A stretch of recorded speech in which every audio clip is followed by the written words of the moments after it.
ओम शांति। आज 13 जून 2025 प्रातः मुरली। ओम शांति। बाप दादा बोले, मीठे बच्चे, इस बेहद के खेल में तुम आत्मा रूपी एक्टर पाठधारी हो। तुम्हारा निवास स्थान है स्वीट साइलेंस होम, जहाँ अब जाना है। प्रश्न है, जो ड्रामा के खेल को यथार्थ रीति जानते हैं, उनके मुख से कौन से शब्द नहीं निकल सकते? सुनते हैं बाबा से। उत्तर में बाबा कहते, मीठे बच्चे, ये ऐसा नहीं होता था तो ऐसे होता, ये होना नहीं चाहिए। ऐसे शब्द ड्रामा के खेल को जानने वाले नहीं कहेंगे। तुम बच्चे जानते हो, ये ड्रामा का खेल जो मिसल फिरता रहता है। जो कुछ होता है सब ड्रामा में नूंद है, कोई फिक्र की बात नहीं है। ओम शांति। बाप जब अपना परिचय बच्चों को देती हैं तो बच्चों को अपना परिचय भी मिल जाता है। सब बच्चे बहुत समय देह अभिमानी होकर रहते हैं। देही अभिमानी हो तो बाप का यथार्थ परिचय हो, परंतु ड्रामा में ऐसे है नहीं। भल कहते भी हैं भगवान गॉड फादर है, रचता है, परंतु जानते नहीं हैं। शिवलिंग का चित्र भी है, परंतु इतना बड़ा तो वह है नहीं। यथार्थ रीति ना जानने के कारण बाप को भूल जाते हैं। बाप है भी रचता, जरूर रचेंगे भी नई दुनिया, तो जरूर हम बच्चों को नई दुनिया की राजधानी का वर्षा होना चाहिए। स्वर्ग का नाम भी भारत में मशहूर है, परंतु समझते कुछ भी नहीं। कहते हैं फलाना मरा, स्वर्ग पधारा। अब ऐसे कभी होता है क्या? अभी तुम समझते हो हम सब तुच्छ बुद्धि थे। नंबरवार तो कहेंगे ना। मुख्य के लिए ही समझानी है कि मैं इनमें आता हूँ, बहुत जन्म वाले अंतिम शरीर में। ये है नंबरवार। बाबा कहते मुख्य के लिए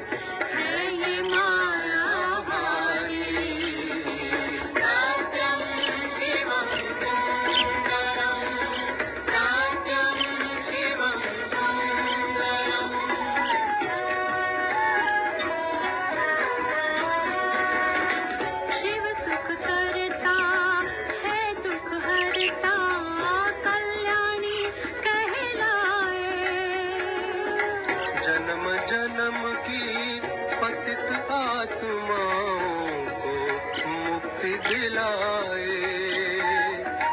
जन जन को ये मंत्र सिखाकर मन मन भव मांगे कम।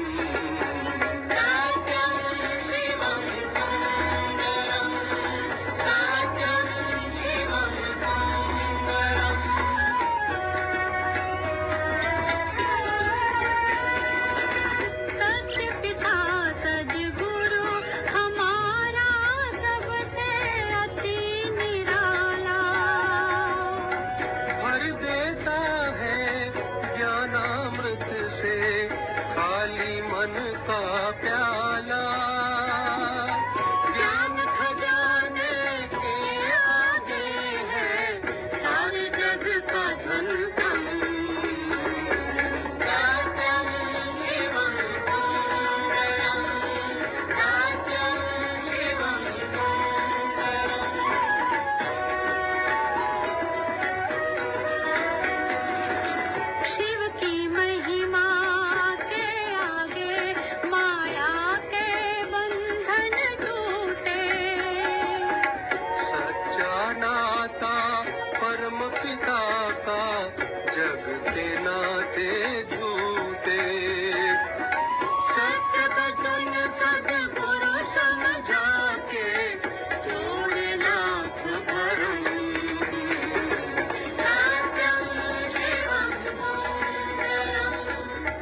मुख्य के लिए ही समझानी है कि मैं इनमें आता हूँ, बहुत जन्मों वाले अंतिम शरीर में।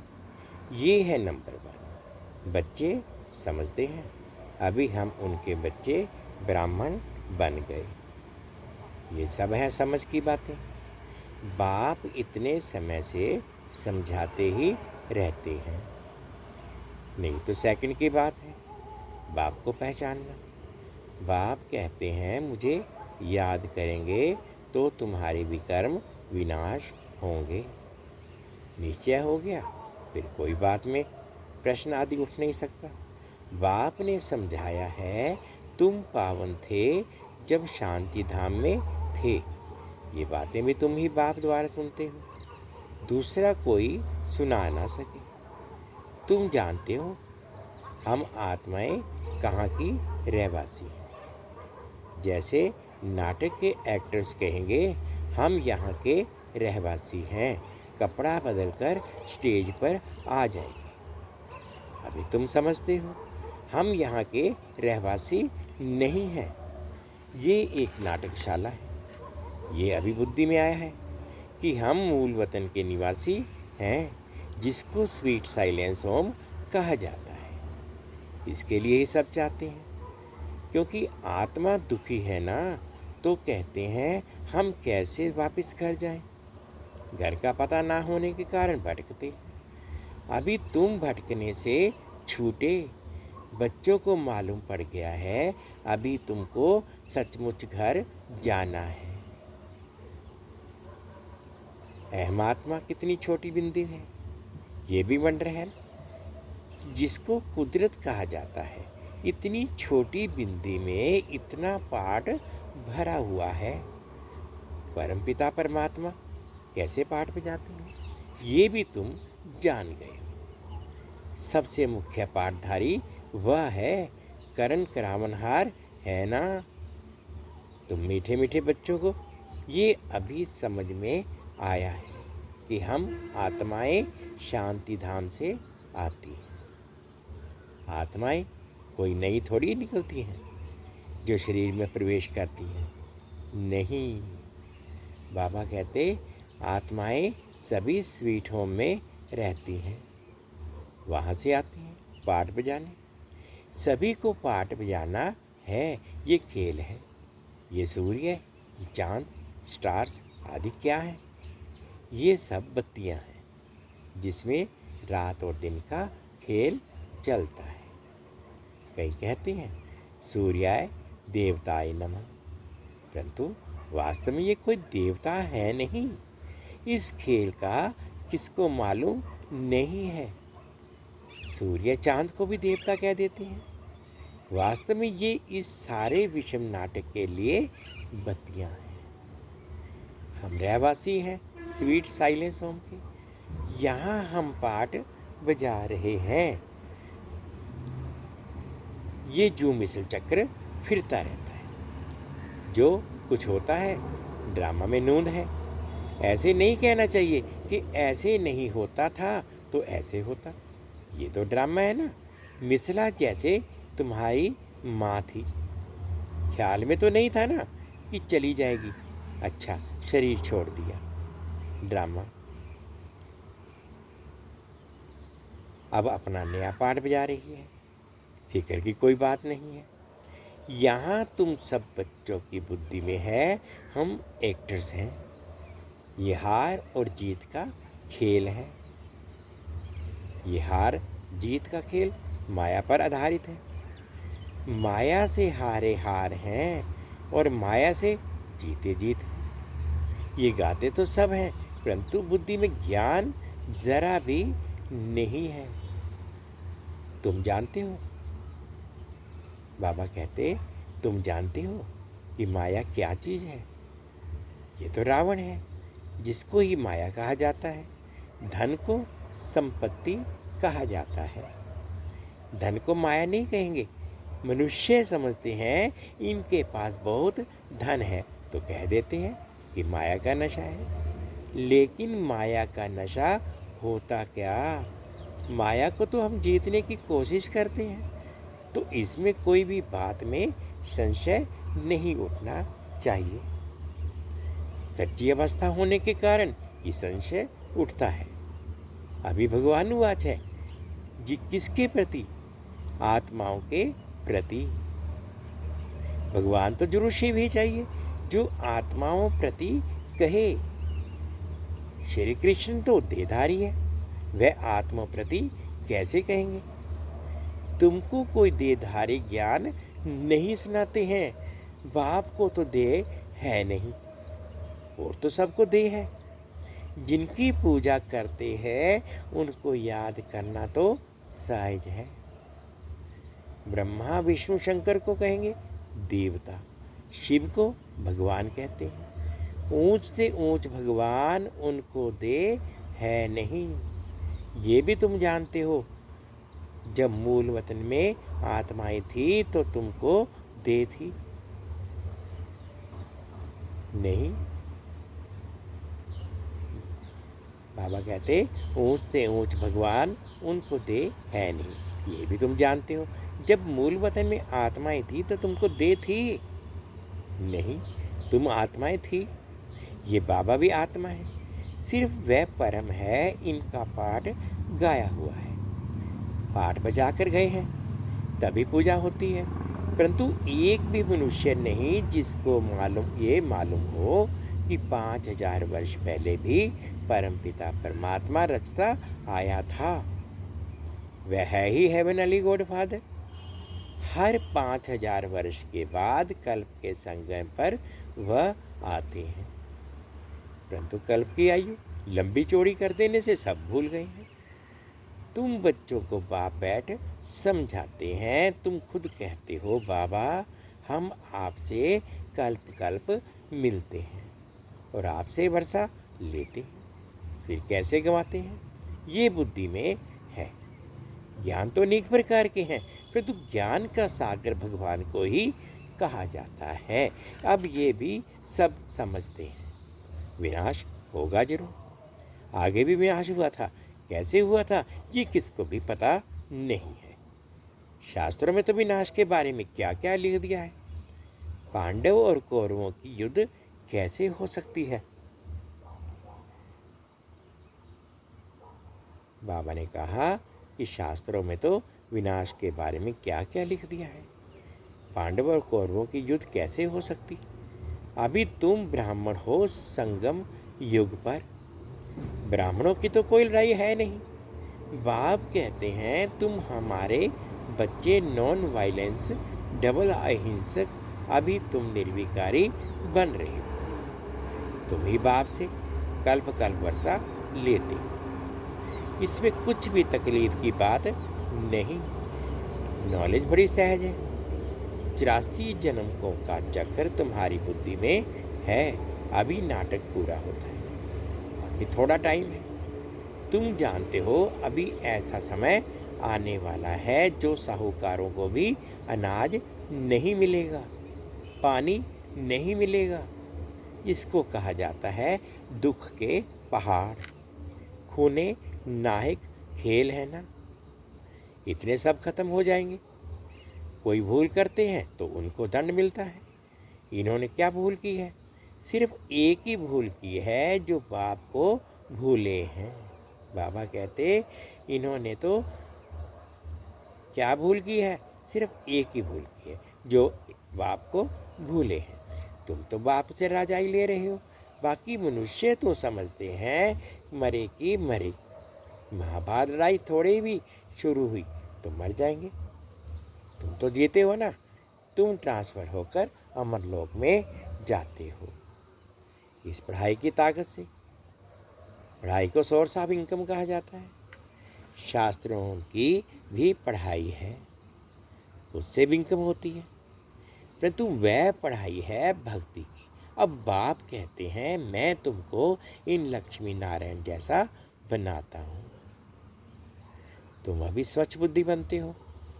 तुम जानते हो हम ऊंच से ऊंच बनते हैं, फिर पुनर्जन्म लेते लेते नीचे उतरते हैं। नए से पुराना होता है। सीढ़ी जरूर उतरनी पड़े ना। अभी सृष्टि की भी उतरती कला है। चढ़ती कला थी तो इन देवताओं का राज्य था, स्वर्ग था। अभी नरक है। अभी तुम फिर से पुरुषार्थ कर रहे हो स्वर्गवासी बनने के लिए। बाबा बाबा करते रहते हो गॉड फादर कह पुकारते हैं, परंतु ये थोड़े ही समझते कि वह आत्माओं का बाप ऊंच से ऊंच है। हम उनके बच्चे फिर दुखी क्यों? अभी तुम समझते हो दुखी भी होता है, होना ही है। ये सुख और दुख का खेल है ना। जीत में सुख है, हार में दुख है। बाप ने राज्य दिया, रावण ने छीन लिया। अभी तुम बच्चों की बुद्धि में है बाप से हमको स्वर्ग का वर्षा मिलता रहता है। बाप आया हुआ है। अभी सिर्फ बाप को याद करना है तो पाप कट जाएंगे। जन्म जन्मांतर का सिर पर बोझा है ना, ये भी तुम जानते हो। तुम कोई बहुत दुखी नहीं होते हो।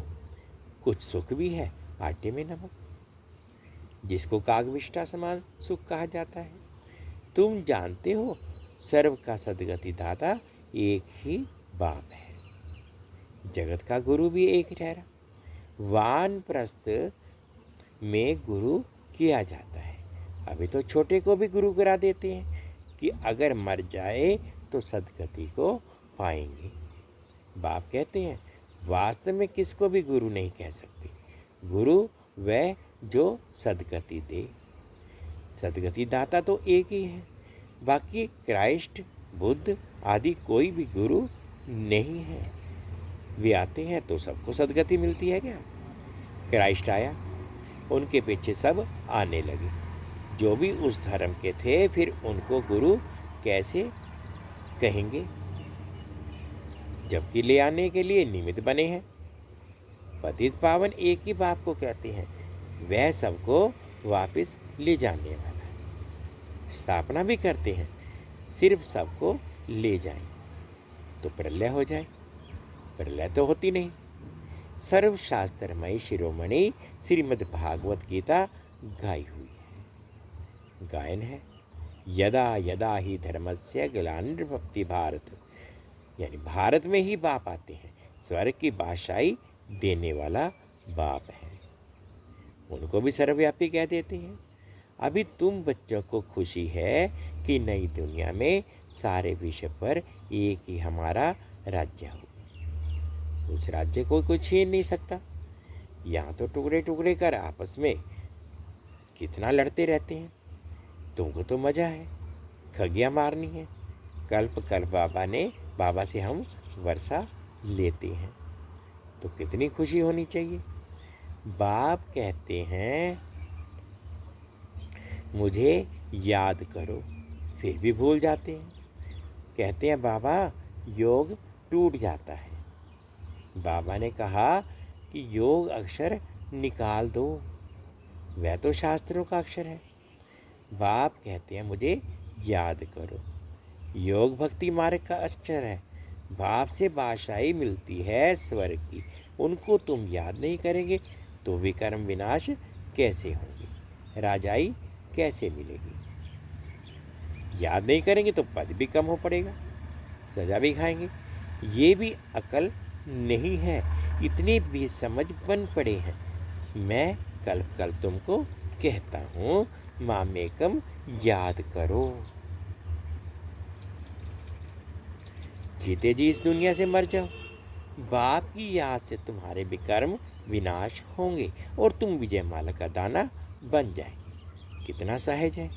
ऊंच से ऊंच शिव बाबा और ब्रह्मा दोनों हाईएस्ट हैं। वो पारलौकिक और ये अलौकिक। बिल्कुल साधारण टीचर है। वे टीचर्स फिर भी सजा देते हैं, ये तो पुचकार देते रहते हैं। कहते हैं मीठे बच्चे बाप को याद करो, सतो प्रधान बनना है। पतित पावन एक ही बाप है, गुरु भी वही ठहरा और कोई गुरु हो ना सके। कहते हैं बुद्ध पार निर्वाण गया। ये सब गपोड़ा है, एक भी वापस जा ना सके। सबका ड्रामा में पाठ है, कितनी विशाल बुद्धि और खुशी रहनी चाहिए। ऊपर से लेकर सारा ज्ञान बुद्धि में है। ब्राह्मण ही ज्ञान उठाते हैं, ना शूद्रों में ना देवताओं में यह ज्ञान है। अब समझने वाला समझे, जो ना समझे उनका तो मौत है। पद भी कम हो जाएगा। स्कूल में भी नहीं पढ़ते हैं तो पद कम हो जाता है। अल्प बाबा बेभाषाई। हम फिर से अपनी राजधानी में जा रहे हैं। ये पुरानी दुनिया खत्म हो जाएगी। अच्छा, मीठे मीठे से खिलते बच्चों प्रति माता पिता बाप दादा का याद प्यार और गुड मॉर्निंग। रूहानी बाप की रूहानी बच्चों को नमस्ते। हम रूहानी बच्चों की रूहानी माता पिता बाप दादाजी को गुड मॉर्निंग और प्यार भरी नमस्ते जी। ओम शांति, ओम शांति। शुक्रिया बाबा, शुक्रिया। अब धारणा के लिए मुख्य सार में फर्स्ट पॉइंट में बाबा कहते हैं, बाप हमें ऐसे नए विषय की राजाई देते हैं जिसे कोई भी छीन नहीं सकता। इस खुशी में खगियां मारनी है। सेकंड पॉइंट में बाबा ने बोला, विजय माला का ताना बनने के लिए जीते जी इस पुरानी दुनिया से मरना है। बाप की याद से विकर्म विनाश करने हैं। आज बाबा ने मीठा मीठा वरदान दिया। अनुभव करेंगे अपनी पावरफुल स्टेज द्वारा सर्व की शुभकामनाओं को पूर्ण करने वाले महादानी भव। अपनी पावरफुल स्टेज द्वारा सर्व की शुभकामनाओं को पूर्ण करने वाले महादानी भव। पीछे आने वाली आत्माएं थोड़े में ही राजी हों क्योंकि उनका पाठ ही कना दाना लेने का है। तो ऐसी आत्माओं को उनकी भावना का फल प्राप्त हो, कोई भी वंचित ना रहे। इसके लिए अभी से अपने में सर्व शक्तियाँ जमा करो। जब आप अपनी संपूर्ण पावरफुल महादानी स्टेज पर स्थित होंगे तो किसी भी आत्मा को अपने सहयोग से महादान देने के लिए कर्तव्य के आधार से शुभ भावना का स्विच ऑन करते ही नज़र से निहाल कर देंगे। स्लोगन है, सदा ईश्वरीय मर्यादाओं पर चलते रहो तो मर्यादा पुरुषोत्तम बन जाएंगे। सदा ईश्वरीय मर्यादाओं पर चलते रहो तो मर्यादा पुरुषोत्तम बन जाएंगे। अव्यक्त इशारे हैं, आत्मिक स्थिति में रहने का अभ्यास करो, अंतर्मुखी बनो। जब सेवा की स्टेज पर आते जाते हो तो ये अनुभव होना चाहिए कि ये आत्माएं बहुत समय के अंतर्मुखता की रूहानियत की गुफा से निकलकर सेवा के लिए आई हैं। तपस्वी रूप दिखाई दे, बेहद के वैराग्य की रेखाएं सूरज से दिखाई दे। जितना ही अति रुहाब उतना ही अति रहम। ऐसी सर्विस का अभी समय है। ओम शांति, ओम शांति। मीठे बच्चे, इस बेहद के खेल में तुम आत्मा रूपी एक्टर पाठधारी हो। तुम्हारा निवास स्थान है स्वीट साइलेंस होम, जहाँ अब जाना है। ओम शांति, ओम शांति। शुक्रिया बाबा, शुक्रिया। 2 मिनट के लिए बाबा की याद में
बाबा मेरे, मैं बाबा, मैं आत्मा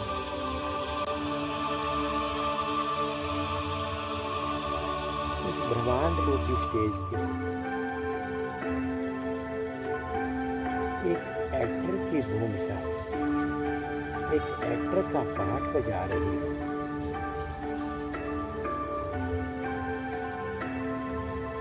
मैं बाबा की संतान,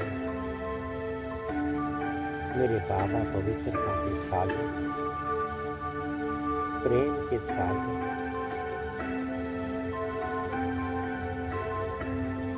सद्गति देने वाले गुरु,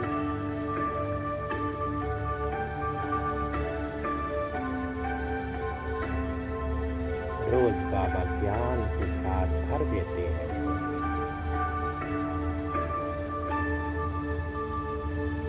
हम आत्माओं को अपना पाठ बजाने के लिए प्रेरित कर रहे हैं। एक एक आत्मा अपना अपना पाठ बजा रही है।